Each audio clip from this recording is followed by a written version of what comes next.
I am of the belief that yoga and the Buddha tradition are linked together. And this is how yoga will stay alive in India and will continue to be passed down. The guru is not a person. The guru is a stream of knowledge, which is being passed down through an individual. They are a vessel or the carrier of knowledge, of information, and the ability to articulate it in a particular way which will be helpful for people. Hello, namaste, secular greetings to you, Jai Ganesh, whatever your greeting is in the world. Thank you so much for being back for another episode of For Soul's Sake. Here today in a different setting. We've been in yoga studios, we've been in sound studios. Today we're in a temple. And I'm just really honored to be in this space, but more so that you're joining us on a conversation which is on about candid spirituality, honest, unfiltered, all the good stuff, but without all the woo-woo, basically. But thank you so much for being here. Really honored that you're joining us to listen, learn, and grow together. And today I'm honored to be with an amazing, amazing soul, someone who I deeply revere because many reasons, which I'll get into. But today we're joined by Eddie Stern, who is a highly respected and renowned yoga teacher, author, and speaker with over 3 decades of experience in the field of yoga and spirituality. He's widely recognized as a leading authority on the Ashtanga yoga method and has trained thousands of students and teachers around the world. Eddie is the author of several critically acclaimed books on yoga, including One Simple Thing, a new look at the science of yoga and how it can transform your life, which offers an insightful and accessible exploration of the benefits of yoga for both body and mind. He's also the founder of the Broome Street Ganesh Temple, it's where we are tonight, a Hindu temple in Soho, a community-centered space in New York City that offers a variety of classes and workshops focused on the integration of yoga, philosophy, and community building. Eddie's teachings draw on the traditional wisdom of yoga and the latest research in neuroscience and other fields, offering a unique, and I mean it, a unique and holistic approach to yoga practice that is both practical and deeply transformative. It's my great pleasure to welcome Eddie to this podcast, and let's see, we'll explore insights and experiences on yoga, spirituality, and the human journey. Eddie, thanks so much for being a guest on For Soul's Sake. Thank you, and thank you for that very generous introduction. Definitely not generous, it's completely apt. You're let's just face it, you're an icon of the yoga world. People respect you globally, but there must have been a path to that, and I want to know, from being a Western-born, American, male-bodied person, where did that all start for you? What was the kind of turning point to say, this is my life now? Well, the introduction to yoga happened when I was about 15. The regular practice of yoga began around the age of 19 or so. But in between those years, I was on a search looking for meaning in my life. And the path that the society considered to be the one that you take at that time was that you go to high school, you graduate, you go to university or college, as we say here in America. Hopefully you graduate and then you get a job. If you don't go to college, you don't get a job. And your life is basically bereft of meaning. That didn't cut it for me. Right. I didn't see where there was meaning in any of the things I was learning in school. And I wasn't interested in going to university because I didn't want to be in more classrooms. I had one teacher who I felt I was learning something from. Her name was Mrs. Benditson. She was an English teacher of mine in 10th and 11th grade. And the first book she had us read when I entered into her classroom was Siddhartha by Hermann Hesse, and which is, of course, the story of the Buddha. And she said the 3 most important questions you can ask in your life are, who am I? What am I doing here? And what do I do next? And that, for me, gave me a structure for contemplating my existence. And what age was this, sorry? I was around 16, I guess, 15 or 16. Wow. And so from that time, I just started thinking about those things and kind of abiding by those things and always questioning who I was. even when I was allowing myself to change identities, so if I was going to be a punk rocker or a goth or a hippie or whatever, it was like, who am I as this new person? And this identity is not really me, but there's someone inside me who's watching and choosing this identity, and they're going to play it out. When I was around, It's conscious for a 16-year-old. well, I think, kids are conscious, and like they're a lot more conscious than we are because there's a lot less filtration happening. So I think that at those ages, it's actually the best time to think about who you are and what you're going to become before you're molded into what society is demanding at that time period. This is what you should be. And that's going to change from generation to generation. So around the time I was 18 or so, I met a guy named Jim in a bar. His name was Jim Riley. And he was an interesting guy. He was a white guy from Philadelphia. He was not terribly tall. He was around 6'2" or 6'4". But he'd been a professional basketball player for the 76ers, part of their championship team. When he stopped being a basketball player, he decided he was lost. He didn't know what to do, so he biked across the country. And this was in the days before the internet or GPS or anything, so he just had maps that he would buy of each state until he got to California. By the time he got to California, he'd figured out what he wanted to do with his life. And so when I met him, he said to me, if you had $10,000 a month, which back then was a lot of money, and now is also a lot of money, what would you do if you didn't have to think about money at all? What would your passion be? What would you live by? And I thought, that's a very interesting question. So I thought about that, and what I decided was, well, I'm only 18, so I don't have to decide certainly, with certainty at this point, what it's going to be.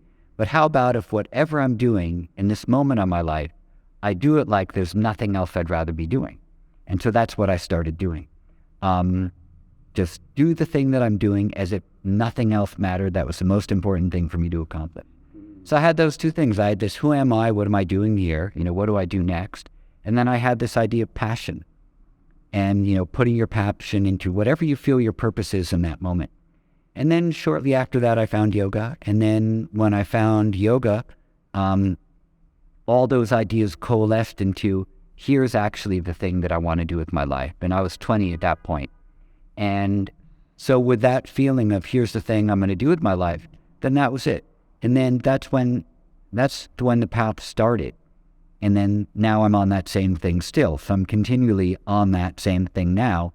And it's become a little bit broader, and I learn more things, and stuff comes in and stuff goes out. But I'm still in that same direction as I was when I was 20. And that was, now I'm on my way to 56. So there you go. 36 years. Yeah. You said things are coming in, things are going out. What's something that you're currently either working through or something that you are currently processing as a continually aspiring spiritualist? Well, for example, a year and a half ago, I decided to go to college. So I'm doing that. That's far out. How's that going? Great. What are you studying? I'm studying science. And so I have to turn in my dissertation next week. So I'm at the end in my last semester. So that's one thing that came in. Now I'm deciding to go to school, get some structured learning. Did you drop schooling at an early age, or was that? Yeah, I went to high school, and that was it. I was go to university. I have a 12th standard, as they say in India, and 12th grade, as we say over here in America. Wow. And that was it for schooling, and then the rest was in India. So I really like it. It's an Indian university, and all my professors are basically in Bangalore. A couple of them are in the States, but most are in Bangalore. It's great. I love it. So there's that, and my interest in science is just about a decade old of being involved with those types of things. So, there are practices that you do when you're younger, or at least that I did when I was younger, that I no longer do because my body doesn't, my body's not capable of doing them anymore. So those get substituted out for other types of practices, whether it's asanas or pranayamas or different meditations or whatever. So, but it all falls under the same umbrella of awareness, of yoga, of What are you doing with your mind? How are you looking to the future with your body? Because you want your body to carry you through. Even if, some people say you're not the body, some people say you're completely the body, some people say you are and you are not the body. Whatever it is, you're going to be in it until you're not in it anymore. And during that time, you want it to be in good health and good shape. So I practice now, and I have been for the past years. I practice now for the future. I practice now for when I'm 80 or 90, if I should live so long. And so and I've been in that frame of mind for a little while now. Like, I want to make sure that I'm mobile and independent to the best of my ability at that time. Of course, nature has her own course. You never know what's going to happen to you. Anything could happen. But still, preventative is good. But yoga is largely preventative as well in terms of mental states and emotional states, not just physical things. But if you, like Krishna says in Gita, if you become friends with your mind, it will become your best friend and support you. And why do you want to be best friends with it? Because times are going to be hard at certain points. You're going to get challenged by stuff, by adversity or by failure or by blame or by sickness or by loss or whatever it is. So you're going to want your mind to be on your side at that time so you don't get overwhelmed. You have to practice outside of crisis situations in order to have equilibrium when you're in a crisis or when you're in a challenge. You can't jump into a challenge and think you have all the tools when you haven't practiced them. If you're not a lifeguard and you're at the ocean, and someone's drowning, you don't know how to save them unless you've been trained to do that. And so you also don't know how to save yourself unless you've trained yourself to save yourself when you need to. And those things are going to come up sometimes every day, sometimes once a week, sometimes once in a lifetime. But stuff happens. And so yoga is largely, not completely, but largely it's preventative for future suffering. Patanjali alludes to that also in a Yoga Sutra. He says, "Heyam dukkam anagatam," not the avoidance, but the diffusing of suffering yet to come. Whatever suffering is going to come, because suffering is a certainty, you can learn how to diffuse it now by having the right tools and understanding your mind and having a mind which has particular character traits as well. So all of the japa that you do, all of the kirtan that you do, all of the meditation that you do, all the asanas that you do or that we do or that I do, all of these things are changing the substratum of the traits of the mind, because the mind is the thing which is going to take on characteristics that you put into it. So if you're deliberate about the characteristics that you put into this field, which is a neutral field, it will take on the form of what you put into it. And so what do you want to grow? That's what you put in there. And that's what sadhana largely is. My spiritual teacher, he told me last time he visited London that right now if I can call myself young, as a young man, I don't think so much about death. It's like having a glass ball in the center of a table, and it's firmly placed there. And it's true, I hardly think about death, if I'm honest. But he said, as you progress through life, slowly the ball starts to roll towards the edge of the table and it becomes a constant thought. When you're talking about using yoga, using even mantra as preventative, or using it as a tool to prepare your consciousness for an ultimate moment, that's something that has definitely been crossing my mind more and more, because, it seems that a lot of our life is peaked at key moments. Even, let me be straight, conceiving a child, the consciousness in which you're in is described in the scripture that consciousness is what's being transferred in the womb of the mother. And similarly with death, the time of death, we, according to the Gita, it talks about how we go through different bodies like pairs of clothes, and at the time of death, the consciousness prevails. There we go. Yeah. And also where your mind is at the time of death will determine where you go next. Yeah. And it's interesting that many people think, I'll think about it at that ultimate point. But the truth is that you are what you think about constantly. And if your body is based in unhealthy states like mine has been for maybe 30 years, I'm trying this. This is my year, people. I'm really making an effort.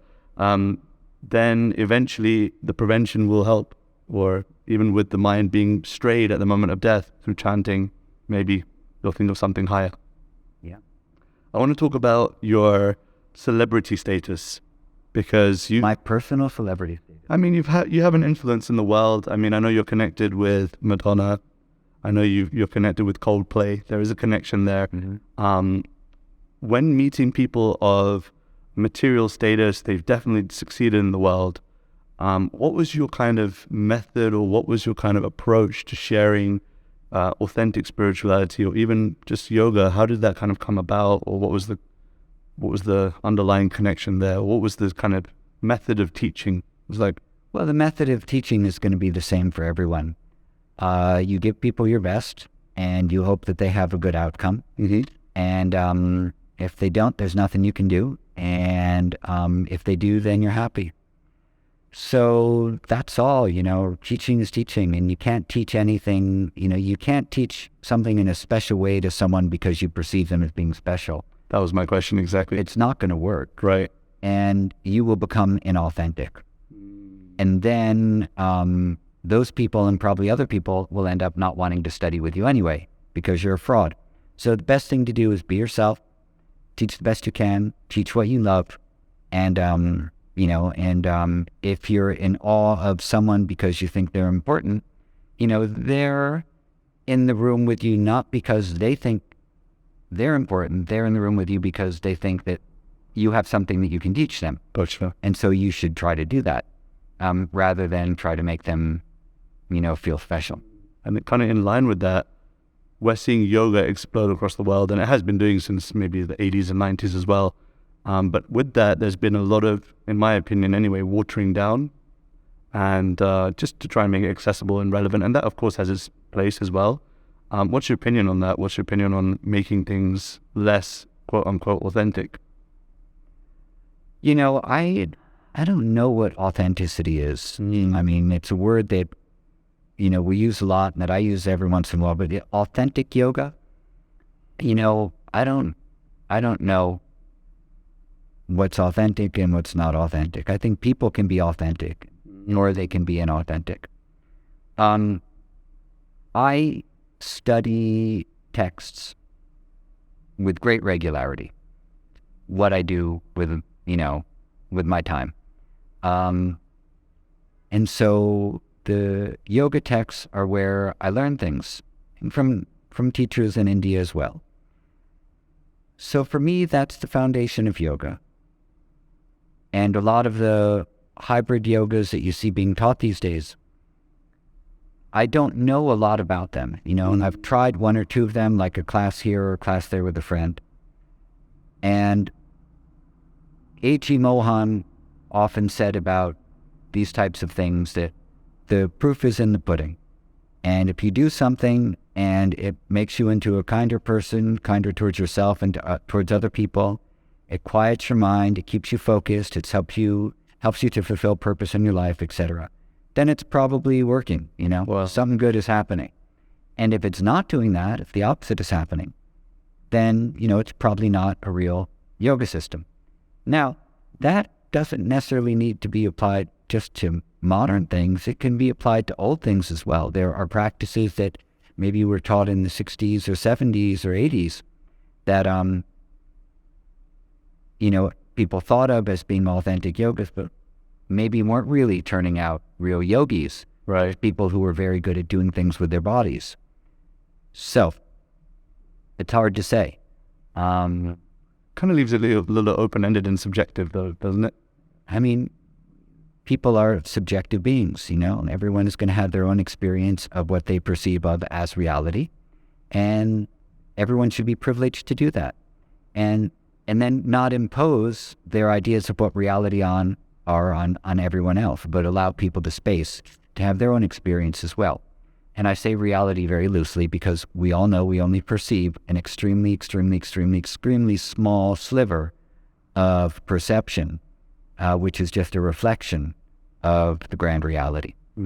So what is yoga then? Yoga is a lot of things, but in one sense, yoga is a vehicle or a mechanism for allowing people to expand their perception so they can have some type of experience. what that experience is going to be deeply personal. And we do see that throughout time, that experience is replicated in many people because the same types of words are being used. Right. Awe, gratitude, undying devotion, limitless love, transcendence, unity consciousness. All these words have been used through multiple cultures, multiple time periods. And in science, if you take multiple measurements over time, like if you have different data points that you collect, and the data is the same at many different points, you can make an assumption that there's a great association between the thing and the outcome. And so that's what we see with a lot of the spiritual traditions, the mystical traditions that have stretched back thousands of years. We have a lot of data points, to use a scientific word, of people having similar experiences, which mean that a lot of these practices are delivering on what they promise. So for each person who has that experience, they need to have it for themselves so they can feel it. It's not enough to say, well, everyone's having that experience, so it's true, so I'm just going to repeat all the words that I hear. Right. That's not going to be satisfying. No, you need to do stuff. You need to have your own experience. The practice you do is going to be the vehicle to allow you to have that experience. And then you'll share it, you'll speak about it, hopefully you'll be happy, and all those types of things. So I think that's maybe falls a little bit under the authentic umbrella. If the practice is going to lead you to that particular experience of self, of God, of the universe, of whatever, then that's going to be an authentic practice. And then if you continue to live your life in accordance with that, then you will be an authentic person. The practices that don't do that, but do the opposite of that. So they cover up who you are. They don't identify what is God. They cover up who you are. They give you a false identity. They increase a narrative that you're superimposing on yourself because you don't know who you are. They lead you into consumerism or into commercialism or into being super product oriented for the sake of being, for the sake of some fulfillment, which is transitory. This happens in a lot of different, spiritual, mystical, yogic, or religious traditions. And so then, so do we blame the practice? Do we blame the person? We don't blame anyone. We just say, it happens. It just happens. And so be aware that it happens and watch out if it starts to happen to you. Try to catch it early. Would you say the same for like finding teachers as well, like gurus? And because I think that's a big thing, like we live in an age where people are starting to reject guru, reject teacher, and saying, no, it's all about what we call in the scripture, Chaitya Guru, the guru within. Do you think, people are in danger of being misguided because they're not? Yeah. So someone said to me, a friend of mine said to me yesterday, we were talking about, attendance at yoga schools and what's going on in different spiritual traditions around the world. And he said, well, we're living like in a post-guru era where, the guru is being dismantled and all this stuff. Yeah, right. And probably because of a lot of the abuses of the gurus and, the Netflix shows that have come out and all this kind of stuff. So I hadn't heard that phrase before, the post-guru era.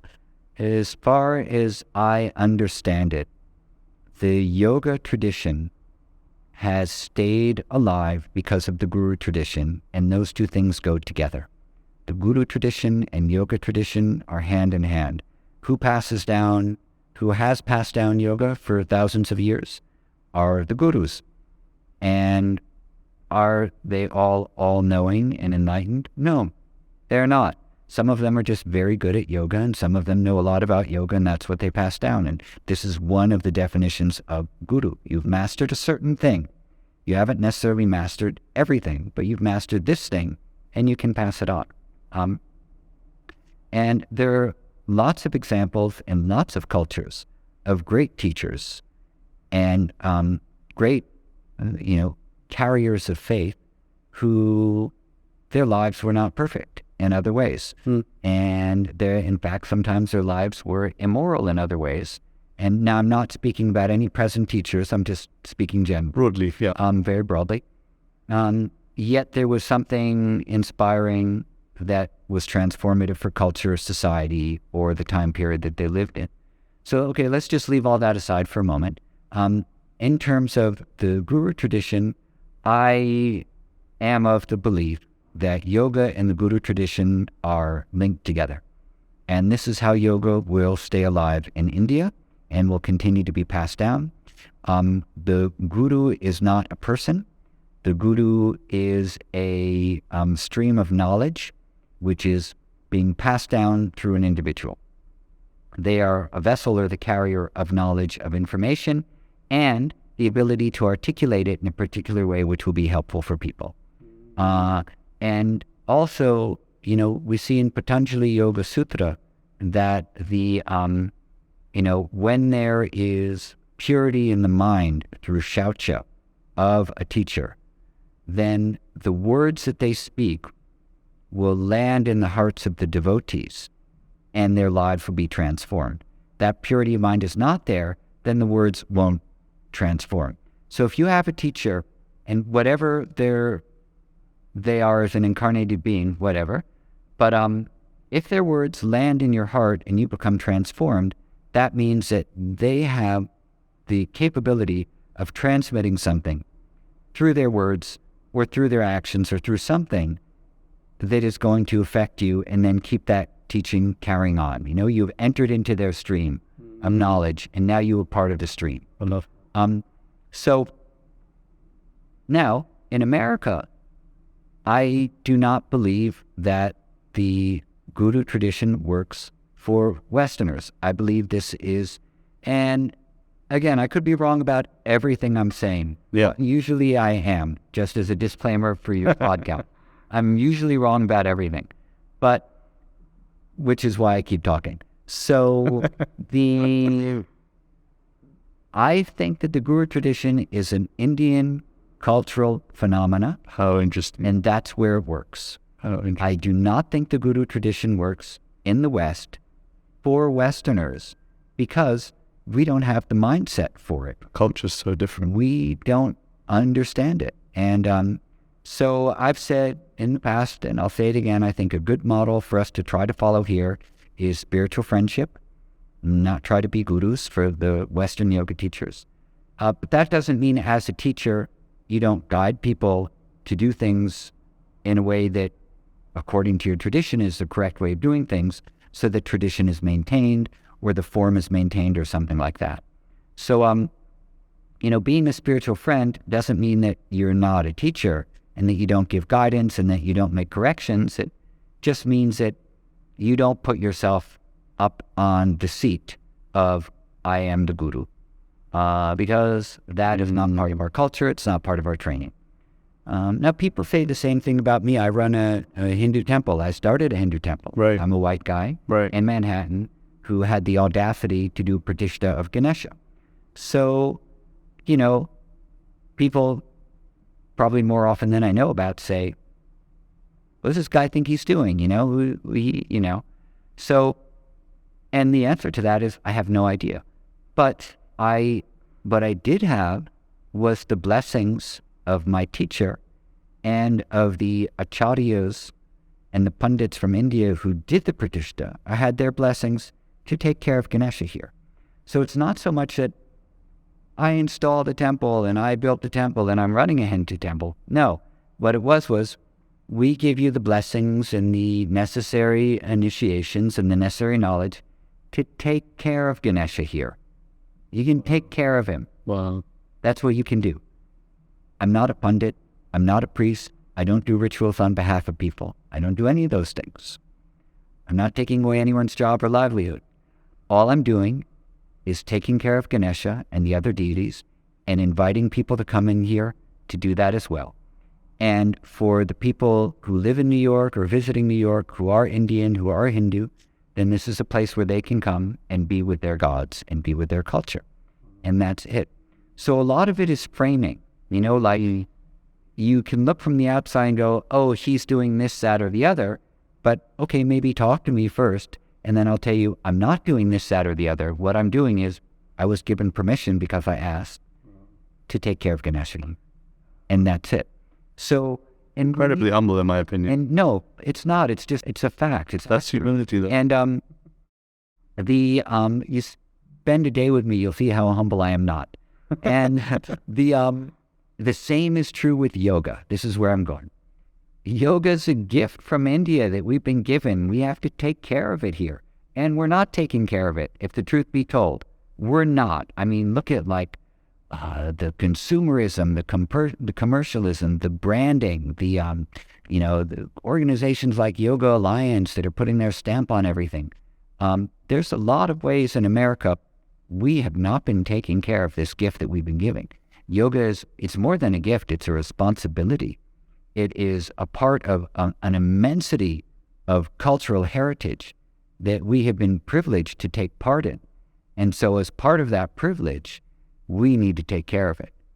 And we're not in so many ways. So I think that's like pretty good conversation. Now, not everyone's going to want to have that conversation. Appreciate it. But, or even agree with me.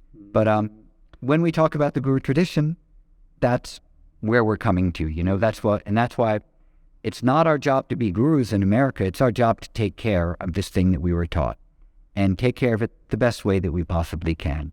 So that's my opinion. And then there's nuance. That comes first. But now we're on a podcast. Yeah. But I think that what you're saying is incredibly powerful. And I consider myself in that we category. When you say we need to look after, just because of the color of my skin doesn't automatically make me a custodian of that and make me an elevated being or understanding in any further way than anyone that's born in the West. I was born in the West. Even though, yes, maybe I eat culturally Indian, or maybe, yes, I can pronounce the mantras maybe a little more authentically with the correct, accents and whatnot. Yeah, that's all well and good, but I don't think that makes me any more entitled. And I think that that's where this cultural appropriation thing comes in. And a lot of people are talking about it in the yoga world where, we culturally appropriate and we put our stamp on things that don't really belong to us, etc. But I think that language cannot just be used by those who have brown skin, because we're brought up in this culture also. We still have, you can't sit on both sides of the fence basically and say, yes, I'm very much a British Indian, but at the same time, I'm more, Vedic than you are. I think that's the double standards in one sense. And I just want to see what your thoughts are on cultural appropriation in the yoga scene, because that's becoming a massive topic, and maybe you have some thoughts on it.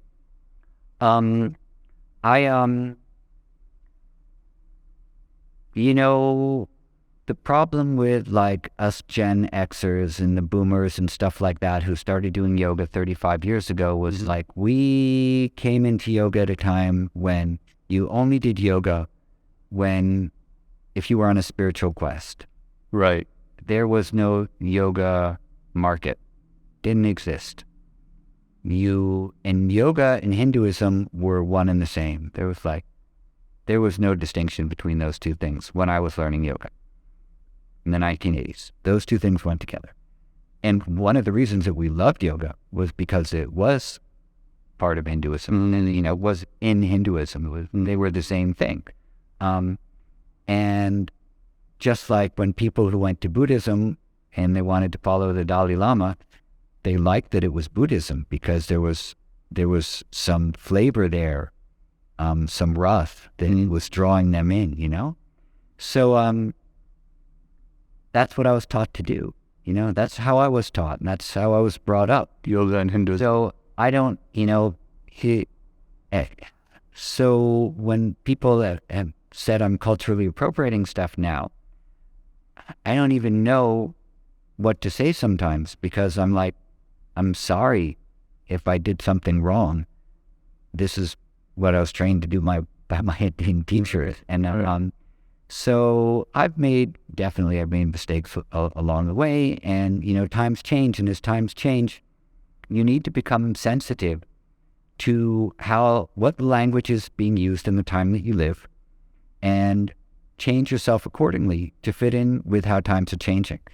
So a bad thing to do is to stay stuck in the time when you learn stuff and think that's how it is and that's how it always should be.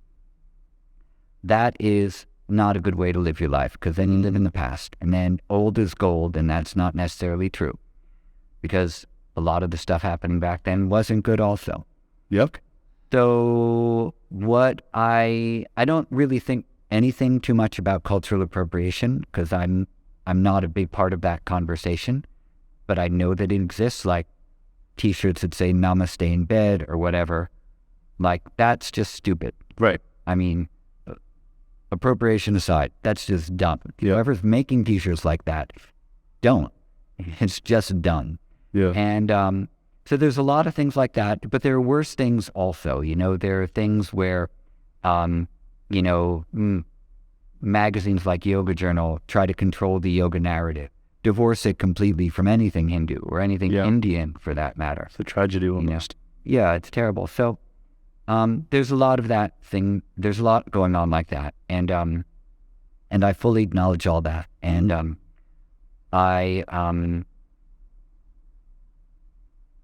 but for like how I'm doing it, what I'm doing with my life and responding to these things is to listen to how people talk about stuff, younger generations, younger Indian generations specifically, what their concerns are, what the issues are, what they feel needs to be reframed, and just listen to that and act accordingly when necessary. Dialogue is always good. Defending your position, not always helpful. No. Especially if you're living in the past. So I live in New York City. New York's always a changing place. So, I'm used to change, and I'm happy to change along with it. And I think that change is a constant in the universe. We all know that. Mm-hmm. Change is a constant. But what is also a constant is awareness and observing change and being able to see what it is without getting lost in it sometimes. And then that's a good thing too. So you have these two constants. This is Sankhya. You have the constant of witness consciousness, and you have the constant of change. And when witness consciousness gets lost in change, you have suffering. But when We have to slow that down. When witness consciousness gets lost or mixed up in change, then you have suffering. You have identity with change. But when you see the distinction between those two, and witness consciousness observes change and remains the observer of change without getting lost in it, then you have freedom and happiness. Wow. So that might be an interesting way for people to try to live their lives a little bit. Yeah. Taking a little shift in direction. Yeah. This is a beautiful space. A temple in the heart of New York. It seems more and more that Hinduism and Vedic culture is moving away from deities as being personal and moving more towards how deities symbolize traits within us. And I want to get your thoughts on which one you think it is. Are they actually personalities, or are they, from your study of yoga texts, are they representations of things that are within us and therefore no need for worship? I kind of know where I'm going with this. I kind of know where you're going to go with this, but I thought it'd be interesting to put it in. So I've heard a few things, and I don't have any personal opinions on this. Mm-hmm. The only opinions I have are the ones that have been given to me by the people I've learned about worship from. So I learned first to chant the Ganapati Atharvashirsha, which is the Ganesh Upanishad, central to the worship of our deity here, from a Sanskrit teacher and philosophy professor in Mysore in around 1997. And what he said to me was, the Ganesha that we're worshiping outside is none other than your own heart. He said, so you learn to worship the form, but the form you worship is a manifestation, a reflection, not a symbol, but a reflection of your own heart. That makes sense. Mm-hmm. Oh, that's very beautiful. Deepak Chopra says that Maharishi Mahesh Yogi used to say that the deities and the mantras associated with them were not external, but through chanting mantras, we were invoking the devas, the beings of light, the beings who maintain cosmic order. We were invoking them to awaken within our subtle bodies. And so that's where the devas live. They live in the subtle body. and in the causal body as well. But they cannot be also separate as well as personalities, like as an of themselves without being united within our subtle bodies? Well, it all depends on the tradition that you're speaking about. From some traditions, if a tradition is, say, qualified non-dualism or a dualistic system, then there will be separation. And then the devas or the divine or Bhagavan will be an independent personality, separate from the individual jiva. In a non-dualistic formulation, then as above, so below, everything is contained within everything. So there can be the personality of the deva, but that personality also exists within you. And both can exist simultaneously. But at the end of the day, everything will all be one. Right. That's a non-dualistic viewpoint. Now, in non-dualism, you find the idea of a saguna and nirguna. Saguna is with form. These will be the devas. And this is a way to move towards Brahman, absolute non-dual consciousness, through form. And then there's nirguna without form, which is Satchit Ananda, truth, consciousness, bliss without form. And that ideation is a little more difficult to form a personal relationship or have an experience of.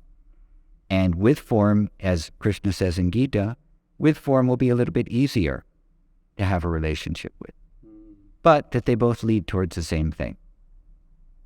So this is from this non-dual perspective. Now, but we have Shankaracharya, we have Vallabhacharya, we have Nimbarka, we have Ramanuja, we have Madhvacharya, we have Chaitanya Mahaprabhu. Everyone's going to have slightly different instructions for us to follow about how to form these relationships. I'm not even going to say slightly different philosophies, but there's slightly different paths to travel about how to form a relationship with consciousness or with the divine or with our own inner being. And so then whichever one of those things we happen to come across that we resonate with, that seem to draw us in, then that's what we follow. We've come to this New Age place whereby previously in the 60s we had very strong preachers of these philosophies. We had the non-dual, we had the personal aspects of divinity being shared. Various teachers, Bhaktivedanta Swami, being in the personal lineage from which I originate, I fall in that category, personalism. Now I feel that we live in a little more of an open space, and maybe it's also a confusing space, because I think a lot of people are interested in Vedic spirituality, Hindu philosophy, but then also don't want to study, don't want to read. And I think that that's been a symptom of our age, is a lack of discipline, a lack of desire to want to really study something and just kind of go with what feels good. And so how do you feel that the modern era of spiritualists should navigate? Do you think that there should be a drilling down of reading more? Do you think that that is a staple of people's spirituality? Like, are books really the basis, or can people just go on, feeling, and you can see where I'm going with this, but I think it all depends on what they want to do. If they want to learn about Hindu philosophy and Hindu traditions, then they need to read. If they just want to know themselves and they want to know themselves free from the constraints of any narratives, then they can go off and do that, and then they don't have to read anything. How? Well, there has to be some reading involved, no? I don't know. I mean, I haven't done it. I read a lot. I love reading. I read every day. Right. Reading is good for you. My wife, on the other hand, she doesn't like reading. Okay. She doesn't read. She meditates. Okay. But there has to be some basis, no? I can't say that there has to be anything, because I am not a liberated or enlightened person. Okay. I am my own particular type of a sadhaka. And so I don't know what there has to be. But if you're following in a tradition, or want to follow in a tradition, or want to call something yoga, then you have to do something. Right. You can't call it yoga and say, but I have nothing to do with all this other stuff. It's my own yoga. Well, how do you even know the word yoga? You only know the word yoga because someone else said it. And that other person might have known something about yoga. So we only have the word yoga because of India.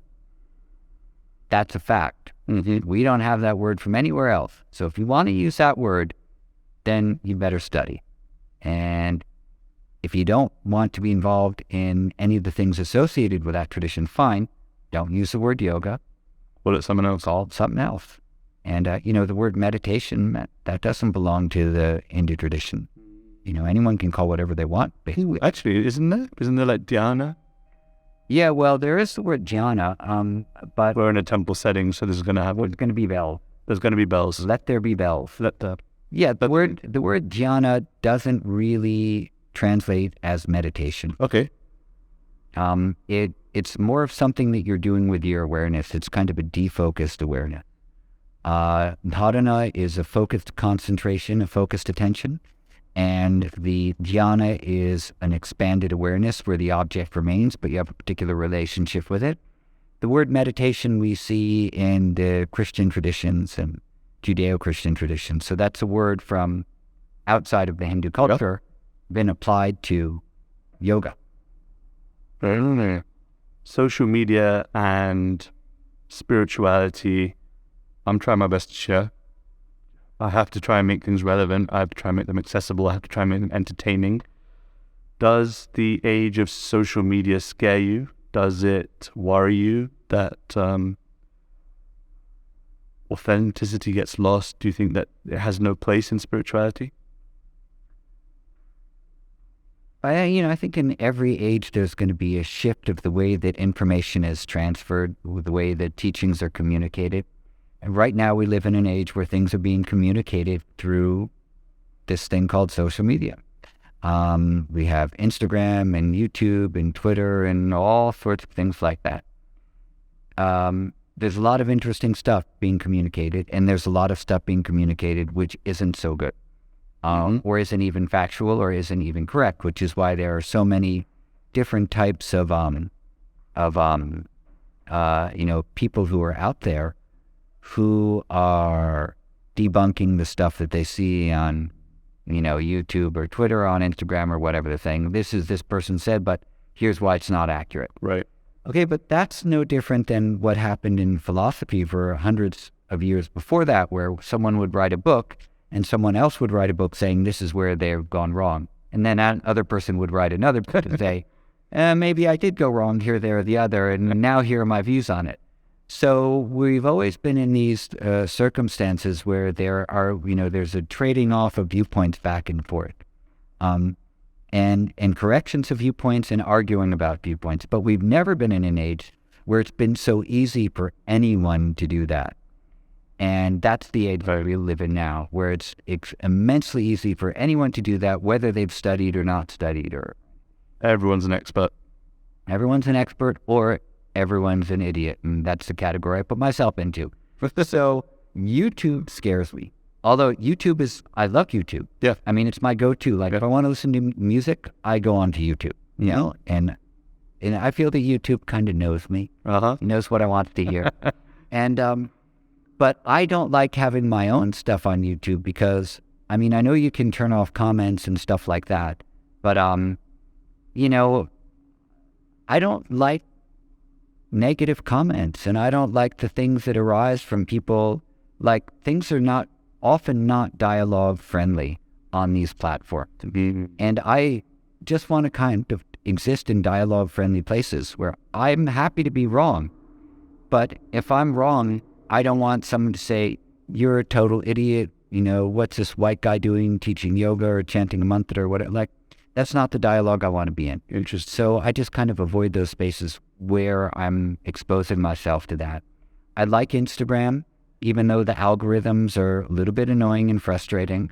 It's easy to share things which are useful or helpful or fun. And every once in a while, like, you learn something good. And I've met some great friends on Instagram also. I have a lot of friends in India. I met you through Instagram. Totally. This wouldn't have happened without Instagram. Totally. I've made such good friends in the yoga world, in the Hindu world, in the spiritual world on Instagram. I like that platform.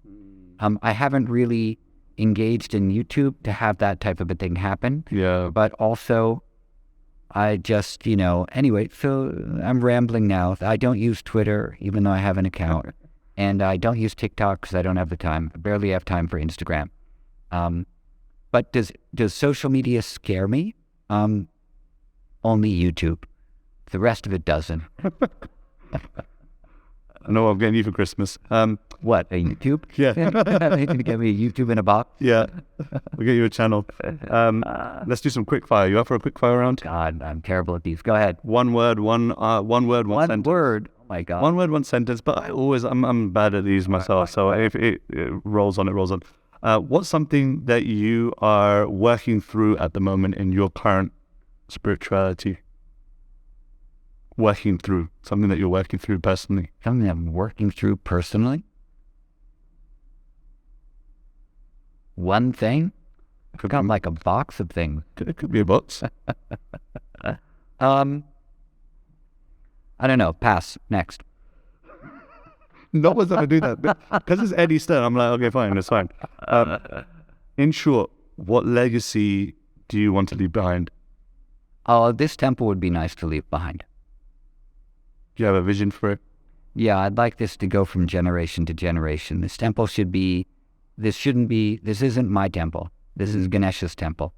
I would love for the Hindu community of New York to feel that it's their temple too, and it's their temple to pass down from generation to generation. This should not be something that only is here because it's my endeavor. It's not. This temple should be here because it is the endeavor of Hinduism to be present in any location where there are Indian people who need to connect with their deities, their personal deities, their culture, their everything. So I would like this temple to live for a long time, and I would like it to be in the hands of people who want it to live for a long time. Beautiful. And all I want to do is build the space and be able to enjoy worshiping Ganesha until it's time for me to not worship anymore. And then other people should continue. Because temples are not about one person or even a few people. Temples are about community, tradition, the living presence of the deity.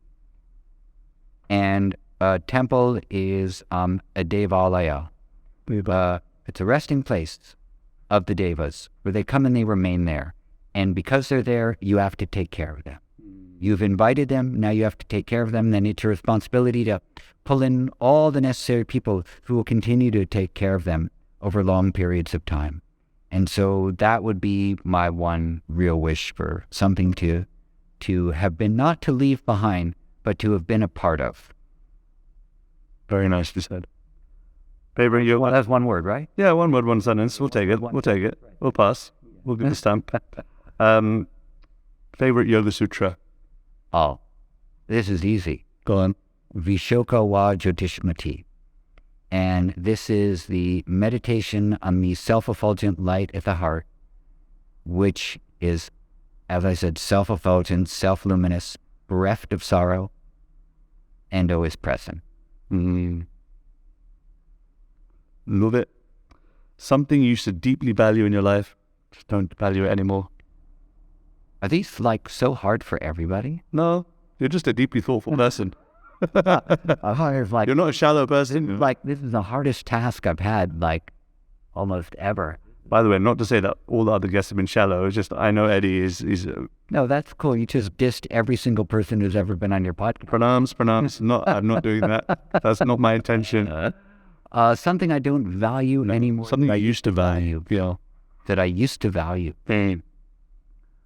Oh, man. I should have been more prepared for this podcast. You didn't even tell me these questions.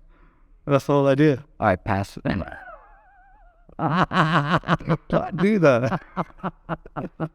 No, mission granted. I know. It's like he was a good guest up until the end. Yeah, basically, until the shallow stuff. Everything. Until the entertainment came in and the shallow stuff came in. And all of a sudden, crickets.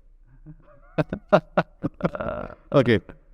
If you could create one law that everyone had to follow. One law that everyone had to follow. But if it's a law and they had to follow it, then you're going to force people to do things maybe they don't want to do. Right. And then what's going to happen? And like if you can say like, oh, this law is going to be kindness. The law is everyone has to be kind to each other. Then what if kindness is imposed on you? Then all of a sudden it's like a prison. it's not so kind to be imposed. It's not so kind anymore. So I don't know. That's a tough one. I think like No laws. you're throwing like philosophy questions at me, disguised as rapid fire.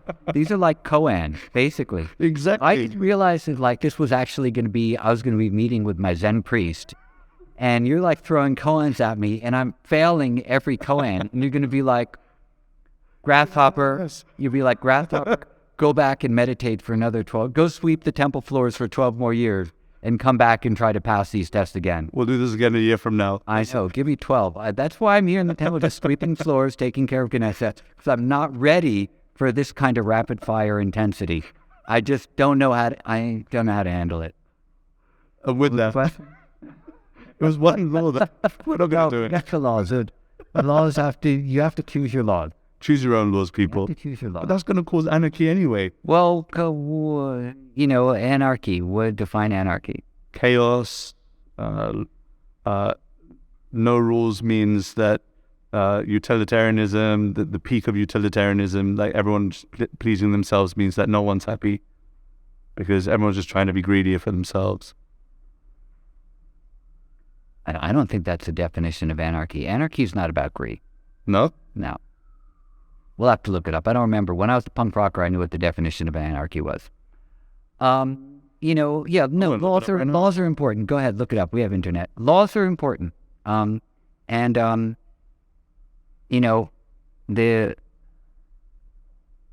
certain laws will outlive their usefulness, right? So you have laws that are going to be imposed culturally or societally so that people can live together with some common denominator. And then you have spiritual laws, which are going to be your own principles and precepts that you're following. And those two are going to be like different. So the laws of society are, if there's a red light, don't cross, don't litter, put your trash in here. But then there are other laws that are going to be outlive their utility, like the Second Amendment in the United States, the right to bear arms.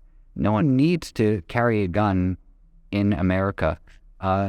There are more children killed by gun violence than any other cause of death in this country. So, there's a law that people are still following, and a lot of people think this is a really good law. Yeah, the right to bear arms, that's a good one. It's horrible.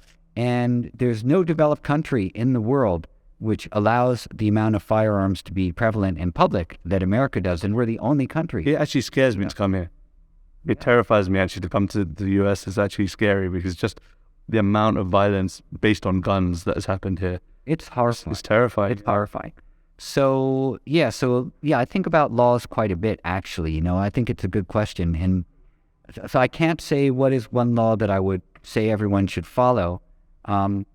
Unless everyone wants to choose to follow that law, then I'm going to say, yes, if everyone's going to choose to follow this law, I'm going to say kindness. Kindness is a good law. Be kind to each other. And then if everyone would agree to choose that law, then I say then it doesn't actually need to be a law because we've all chosen to do it. But there are certain things that, for example, yama, which some people call the laws, are restrictions. They're not really a restriction. They're observances and they're not laws. They're not laws. There's a difference. And they're not commandment. They're very different than the 10 Commandments. But they're things that you observe in order to bring equilibrium to the mind so that you can have better relationships with the world and the people around you and your own self. Through niyama, it's going to be relationship with yourself, and yama, relationship with the world around you. How do we interrelate? How do we co-regulate each other through behavior? Because the way I behave towards you is going to determine to a certain degree how you respond in close towards me. Yeah. This is co-regulation. So when we look at the yamas, when we look at nonviolence or ahimsa and honesty and non-stealing and sexual responsibility and non-covetedness or not being greedy, these are all co-regulational behaviors that we use between each other to elevate society. They're observances. Yeah, they're I like observances. I like that. And okay, reframing the question. what one observance would you want everyone to follow? Thoughtfulness. Now, that wasn't so difficult. No. See, just ask the right question, man. Damn it. Come on. I'm with the wrong person. I'm getting... No, you know what happened was actually this thing, Alice B. Toklas and Gertrude Stein. Uh-huh. I believe... I don't know who they are. Gertrude Stein was on her deathbed. Uh-huh. And, when people are dying, they know the answers to everything usually. And so Alice B. Toklas said to her, Gertrude, what's the answer? What's the answer? And Gertrude Stein said, what's the question? Mm-hmm. So we ask the right questions, then we get the accurate answers. I'm not saying you asked me the wrong question. I'm just sharing the story. I got it. But I like that story because I think about that story often if I'm going to give a lecture or talk about something. You don't want to just talk randomly about something, but is the thing you're talking about, is it addressing a pressing need or a pressing question? Is there something that needs to be thought about, deliberated on, that can be elucidated through conversation and dialogue or discussion? And so what's the question? Now that's a good one, because in the philosophical traditions of India, we have this first question of who am I? Who am I? What is my purpose? We have 4 stages of life, dharma, artha, kama, and moksha. And in each of these 4 stages, who am I in each of these 4 stages? And what do I need to adhere to and think about in each of these 4 stages? So there's a lot of questioning that comes in to Hinduism, a lot of questioning that comes into the entirety of the yoga tradition. So what happens with liberation, according to some, you don't get an answer. The questions fall away because you have the experience of wholeness or of truth or of God, whatever you might be experiencing or be blessed to experience. The question evaporates. There's not an answer because there's not just one answer. There just is. And just is not an answer. It's a state, a continual state which is unfolding.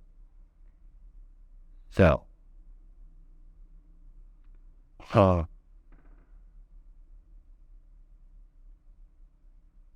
this has been a unique podcast. Why? Because I think that,